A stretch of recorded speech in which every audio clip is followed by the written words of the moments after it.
Introducing Firebase Studio, a cloud-based agentic development environment designed to accelerate how you build, test, deploy, and run production quality AI applications all in one place. The way I say it, it's both custom Lovable mashed up together, but owned by Google, and with some pretty interesting features. If you head over to the website, which is studiofirebase.google.com, we're pretty much used to this interface now. You enter your prompt here, an app that creates recipes from photos. These are all prompts to give you ideas on what to do. You can check out more sample prompts for things you can do. You can attach files. You can even create a new workspace, import repos from GitHub. Click this, you'll see a modal. You can add the repo URL, Bitbucket, GitHub, Bitbucket, all of them. Put them here, or you upload the project files. The recommended size is around less than 50 megabytes. What we're going to do is we're going to ask for a single app, an app that generates new Web3 codes. Then I'm going to click on the prototype with AI. What is going to happen is it will take my text prompt,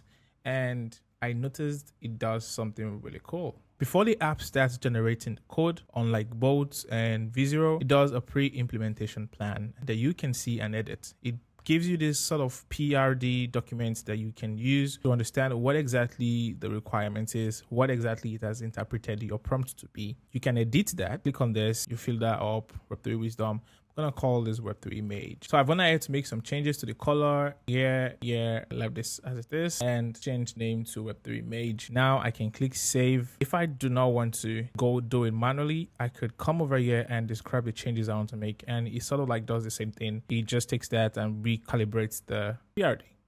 Okay, I'm satisfied with what I want to generate. I can prototype this app. Now it's going to take that PRD and churn it up and make something that works. Whenever you see this icon here, that means it's gonna use AI for that particular feature. It went ahead, scaffolded the app, and now it's asking me to provide my Gemini API key. And that's where I mentioned this. Well, if you want to do that manually, you can go copy it, but because it's so integrated tightly into Gemini, you can easily just click auto generate. Sadly, generating the API key with Gemini failed, but that won't stop us. We will use the app as it is because I want to show you even more cooler things. If you want to make changes to your projects, you can either open the code manually and tamper with the code, or you can use some of the features that they've provided. One of that is clicking this button, which is an annotate button. It opens up the UI in Excalibur, and you can add some UI elements to it, changes, and a couple of things. For example, I can draw.